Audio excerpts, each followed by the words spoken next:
Illegal betting applications की वजह से जो है ये लोग शिकंजा में डकी जो है वो आ चुका है। बाकी लोग आ रहे हैं, सोर्सेज भी बताते हैं, कुछ आपके सोर्सेज ने भी बताया होगा, कुछ हमें भी पता है। कौन लोग हैं रेड लिस्ट में, जिसमें टिकटॉक और बीगो लाइव वगैरह है, उसमें गिफ्टिंग्स वगैरह होती हैं, वहाँ पे कार्डिंग हो रही है। आई विश के एज सोन एज पॉसिबल ये यूजर्स की तरफ भी जाए और जो लोग इस गंदे सिस्टम को स्टैब्लिश करने वाले हैं उनकी तरफ भी जाए। अगर कोई मुलजम मुल्क से बाहर है तो उसके लिए एक ही तरीकाकार है, रेड वारंट इशू किया जाएगा, इंटरपोल के जरिए उस मुलजम को मुल्क में वापस लाया जाएगा। एक चीज आपके एक चेन है वो आपके कंट्री में लाना चाह रहे हैं तो टर्म्स एंड कंडीशन आपने तब फाइनल कर, तभी अगर आप सॉफ्ट कॉर्नर दे देंगे तो आगे जाके फिर प्रॉब्लम होगी। यहाँ उसमें यह है कि जब आपको सूटेबल नहीं लगता, आपके माशरे में बिगाड़ पैदा हो रहा है, उसका आप कंट्रोल नहीं कर सकते, तो आपका इतना इख्तियार होना चाहिए कि आप के उसको उठा कर अपने मुल्क से बाहर फेंकें। The good thing is this के इसके ऊपर काम करना भी स्टार्ट किया। पीका एक्ट अगर आ गया था तो जारी बात अब उसको इस्तेमाल भी कर, तो ये उसकी एक सिस्टम की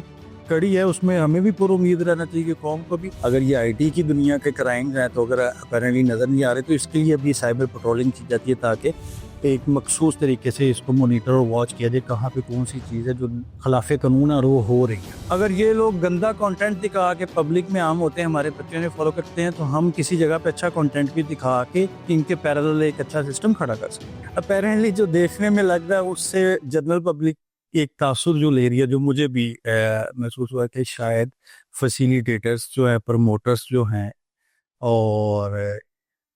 सोशल मीडिया इन्फ्लुएंसर, शायद ये उनके खिलाफ करेक्ट होना। इलीगल बेटिंग एप्लीकेशंस की वजह से जो है ये लोग शिकंजा में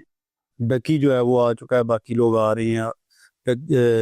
जिसमें 2-3 लोग हैं जिनके नाम डिस्क्लोज अभी नहीं किए गए ऑफिशियली, लेकिन सोर्सेज भी बताते हैं, कुछ आपके सोर्सेज ने भी बताया होगा, कुछ हमें भी पता है कौन लोग हैं रेड लिस्ट में, और उनकी इंक्वायरीज इनिशिएट हो चुकी हैं। उसमें से कुछ लोगों की कंक्लूड भी होने जा रही हैं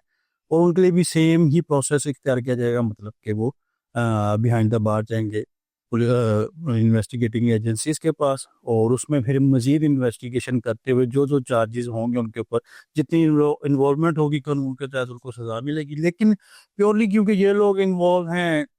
इलीगल बैटिंग एप्लीकेशंस को प्रमोट करने में, उनके प्रमोटर्स हैं, फैसिलिटेटर्स हैं, तो उसके अगेंस्ट जो है ताज़ीरात पाकिस्तान और पीका act, prevention of electronic crimes act जो है, जो कि पाकिस्तान में लेटेस्ट साइबर क्राइम्स को डील करने के लिए नाफिज किया गया। The good thing is this के इसके ऊपर काम करना भी स्टार्ट किया। पीका एक्ट अगर आ गया था तो जारी बात अब उसको इस्तेमाल भी करना,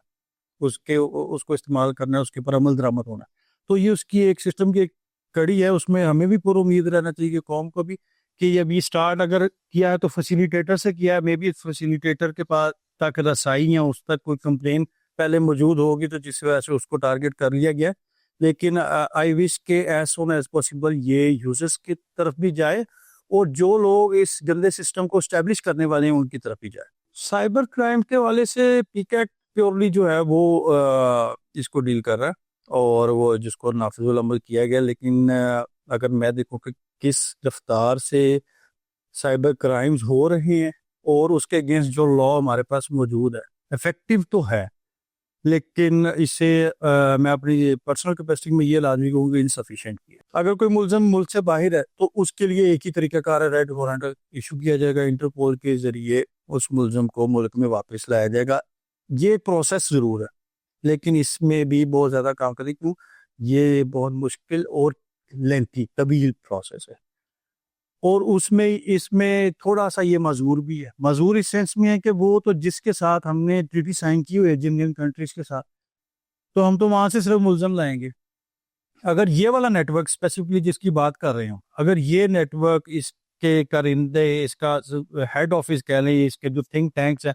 वो अगर ऐसी कंट्रीज में बैठे हैं, चलें एक दो के नाम लेते हैं, यूएसए यूके में बैठे हुए, उनके साथ हमारी ट्रीटी नहीं है, तो हम वहां से अपने मुलजमान को कैसे लेकेंगे। हुकूमत कर सकती है जिस तरह इंटरनेशनल ट्रीटीज ने उसके लिए मुलजमान के लिए रेड वारंट्स वगैरह के रिगार्डिंग जो हुई है, म्यूचुअल असिस्टेंस ट्रीटी जो, I think so if I am not wrong, तो इस तरह ये भी हो सकता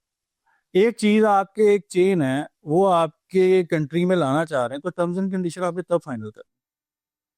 तभी अगर आप सॉफ्ट कॉर्नर दे देंगे तो आगे जाके फिर प्रॉब्लम होगी। तो वो बिफोर हैंड उसके ऊपर प्रिकॉशनिंग मेजर्स अगर करें, यहाँ उसमें यह है कि जब आपको सूटेबल नहीं लगता, आपके माशरे में बिगाड़ पैदा हो रहा है, उसका आप कंट्रोल नहीं कर सकते, तो आपका इतना इख्तियार होना चाहिए कि आप ठीक है उसको उठा के अपने मुल्क से बाहर फेंकें। जिस तरह टिकटॉक और बीगो लाइव वगैरह है, मैं उसका यूज़र नहीं हूँ, लेकिन ये है कि सोसाइटी में रहता हूँ तो थोड़ा बहुत इन चीज़ों का पता है। उसमें गिफ्टिंग्स वगैरह होती हैं, उसमें अब उसमें उसके बैक एंड पे एक और फ्रॉड, और एक और फ्रॉड तो चलें, जिसने करना है उसने कहा ना कि मैंने फ्रॉड करनी है, लेकिन एक जुर्म जरूर वहाँ पे कार्डिंग हो रही, इनोसेंट लोगों के जो कार्ड्स हैं वो वहाँ उनका वो क्रेडेंशियल्स वगैरह लीक हो जाते हैं और उनको यूज़ करते वहाँ पे कार्ड इस्तेमाल हो रहे हैं। बिटकॉइंस में भी फ्रॉड हो रहा है। ठीक, ये तो फ्रॉड चलता चलता जो साइबर में हमें वेल इक्विप, जो मैंने स्टार्ट में कहा, वो होने की बहुत ज़रूरत है, ताकि फिर हम इन सब चीज़ों के गिर्द जो अपना घेरा वो तंग कर सकें। इसके मालकान और इसके स्टेक होल्डर्स ने जो चाहना वो होना है। अब हमारे कल्चर, मजहब, हर चीज़ों का फ़र्क है। टिकटॉक तो यूएसए यूके में भी यूज़ हो रहा है, वो जैसे मर्जी यूज़ करें, उनके लिए कोई मसला नहीं है, लेकिन हमारे लिए है कुछ चीज़ें, ऐसी बंदिशें भी हैं जो हमारे लिए हैं यहाँ। तो उसके लिए कि मैं समझता हूँ कि भी इन ऐप्स का नहीं है तो बिजनेस करेंगे ना, या तो इनको पाकिस्तान लाने से पहले, जैसे पाकिस्तान में 2-3 बार टिकटॉक बैन हुआ, इंडिया में 1-2 बार बैन हुआ, और उसके बाद जब लास्ट रिसेंट बैन हुआ तो वो अभी तक बैन ही है, बड़े अरसे से बैन चलता आ रहा है। तो मेरा ख्याल है कि अगर कोई आपके क्राइटेरिया के मुताबिक, पाकिस्तान के क्राइटेरिया के मुताबिक, लॉज के मुताबिक, अगर कोई एप्लीकेशन, कोई प्लेटफॉर्म नहीं काम कर रहा तो ठीक है ना, उसको परमानेंट बंद करें। ये नहीं है कभी एक बंदे ने वो उसका कोई वो निकाल लिया, उसका कोई जोड़ तोड़ निकाल लिया तो वो ठीक है, वो फिर सारी दुनिया चलाती रहे। ये चीजें, उसको कोई परमानेंट सोल्यूशन जो है वो फिर पीटीए ने करना, आई थिंक सो। रियासत तो देखें, रियासत माँ है, रियासत ने जो करना है रियासत ने ही करना है अल्टीमेटली, बजाय इसके कि माशरे में बिगाड़ पैदा होता होता इस लायक तक आ जाए फिर कि हमारी सोसाइटी, हमारे बच्चे जो हैं वो खराब होना चाहिए। ये बिफोर हैंड करने वाली चीज़ें हैं जो स्टेट को चाहिए करना। उसमें ये है कि सेंसर बोर्ड्स और रेगुलेटरी अथॉरिटीज़ और पीटीए, इनका अहम किरदार जो है वो होना चाहिए। वो किसी हद तक है, लेकिन बाकी है कि भी कुछ चीज़ें उसके अमल दरामद में ना बहुत सुस्त रवि का शिकार है। लेकिन एक चीज समझने वाली है, इसमें सिर्फ रियासत ही नहीं है,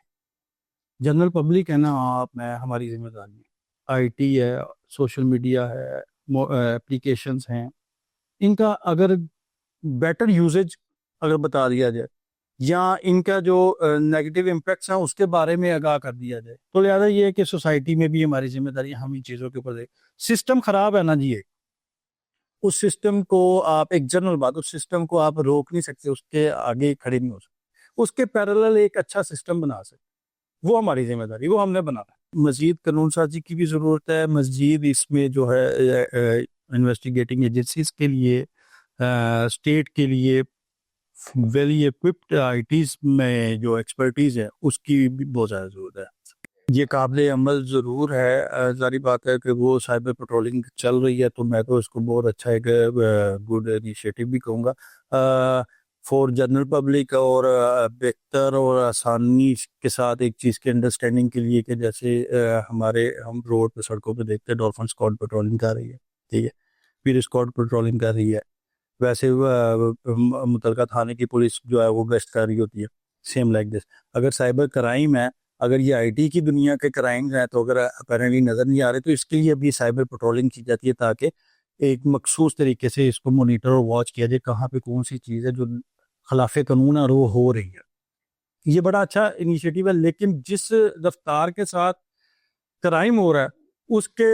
अगेंस्ट अगर देखा जाए, तो हम जो है उसकी रोकथाम के लिए हमें अभी बहुत ज़्यादा वर्किंग की ज़रूरत है, उसके लिए वेल इक्विप्ड होने की ज़रूरत है, आईटी में हमारी एक्सपर्टीज की ज़्यादा ज़रूरत। जिस भी क्राइम की हम अगर बात करते हैं, अगर कोई भी क्राइम कमिट हुआ है या कोई इलीगल एप्लीकेशन मैंने अपने बैटिंग एप्लीकेशन अपने मोबाइल फ़ोन से यूज़ किया, बिल्कुल बेसिक रूट पे आके अगर हम बात करें,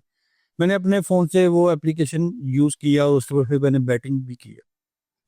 तो बीइंग, अगर लॉ इन्फोर्समेंट एजेंसीज फैसिलिटेटर्स और इन्फ्लुएंसर्स के बाद यूजर की तरफ आती हैं, तो मैं सस्पेक्टेड हूँ कि मैं बैटिंग करता हूँ, मैं जुआ खेलता हूँ, तो फिर इदारे मेरे खिलाफ कार्रवाई करेंगे, इदारे मेरा फोन जब्त करेंगे, इसको पीएफएसए को भेजेंगे, वो इसकी मुकम्मल तौर पर जांच पड़ताल करेंगे, फिर हर चीज़ सामने आ जाएगी कि मैंने कब एप्लीकेशन डाउनलोड की, कब मैंने अपने क्रेडेंशियल्स इसमें पुट किए, कब मैंने लॉगिन रजिस्टर बनाया, जिसमें मैंने कितनी बेट खेली, मैंने किसी मैच पे खेली, मैंने किस चीज़ पे खेली, ईच एंड एवरीथिंग। तो वो इदारा हमारा माशाल्लाह हमारी बैकबोन है, बिल्कुल ये काबिल कबूल है, क्योंकि इसमें एक प्रॉपर एक प्रोसीजर और कोड ऑफ कंडक्ट जिसे आप कह लें वो दिया गया इन्वेस्टिगेटिंग एजेंसीज को। अगर कोई भी चीज़ को सफ़ा फीसद के उन्होंने बतौर सबूत लाना है, तो फिर हमारे पास दुनिया की बेस्ट जो है फोरेंसिक लेबोरेटरीज मौजूद है। पीएफएसए से उसकी एक फोरेंसिक होती है रिपोर्ट, उसके बाद जो है वो सबूत के लिए हम अदालत में भी यूज़ कर सकते हैं, और उसकी ऑथेंटिसिटी मतलब के भी वो पीएफएसए के बाद जो है वो आ जाती है, उसको हम बिल्कुल वो एडमिसिबल इन एविडेंस है, दिस इज नॉट जस्टिफाइडेबल। लाइक इस चीज़ की कोई जस्टिफिकेशन दे के तो वो राह फरार इख्तियार नहीं होती। कानून इम्प्लीमेंट है, कानून एग्जिस्ट करता है। आप मेजर हैं, सेन हैं, समझदार हैं, आपको कोई मेडिकल इलनेस नहीं है, तो इन सब कंडीशन से अगर आप पाक है तो आप लायबल, अगर आप यूज कर रहे हैं तो आप भुगतेंगे 5 साल, जो मैं समझता हूँ कम है, 3 से 5 साल। और जो जुर्माना है वो उसकी जो आप कह लेंगे उसकी डिस्क्रिप्शन जो है वो ऑनरेबल कम्पिटेंट अथॉरिटी जो जज साहब है, वो कोर्ट्स है, वो करती। जो कानून मौजूद है, अगर उसके ऊपर हम मुकम्मल उसी फोर्स के साथ जो हमारे पास इख्तियारात वसाइल मौजूद है लॉ इन्फोर्समेंट एजेंसीज की जानिब से, प्रोसिक्यूशन की जानिब से, अगर उसके ऊपर इम्प्लीमेंट और फेयर ट्रायल होना शुरू हो जाए तो बहुत अच्छे रिजल्ट्स आना शुरू हो जाएंगे। फिर उसके साथ ही साथ हमें इस चीज़ का भी आगाही मिल जाएगी कि हम कहाँ पे लैग करते हैं और कहाँ पे हमें मजीद लेजिस्लेशन की और इम्प्रूवमेंट की लॉस में ज़रूरत है। और साथ इसके कि अगर स्टेट ऑफ पाकिस्तान जो है वो पीटीए की सूरत में सेंसर बोर्ड को और जिस तरह ये इनको टीवी चैनल्स और सोशल मीडिया प्लेटफॉर्म को लाइसेंस इशू करते वक्त जो अपनी स्क्रूटनी है और अपनी टर्म्स एंड कंडीशन को मजीद स्ट्रिक्ट कर लें, तो इस तरह की चीज़ें जो है वो फ्यूचर में नहीं हो, ये मैं समझता हूँ। और एंड पे जिम्मेदारी बीइंग अ जनरल पब्लिक हमारी भी है, पेरेंट्स की भी है, एजुकेट किया जाए इस मामले में, एजुकेट किया जाए पेरेंट्स को, बच्चों को, स्कूल में। और जिस चीज़ की आप जिक्र ज़्यादा करेंगे, जिस चीज़ की तशहीर होगी वो आम हो। अगर ये लोग गंदा कंटेंट दिखा के पब्लिक में आम होते हैं, हमारे बच्चों ने फॉलो करते हैं, तो हम किसी जगह पे अच्छा कंटेंट भी दिखा के इनके पैरेलल एक अच्छा सिस्टम खड़ा कर सकते हैं।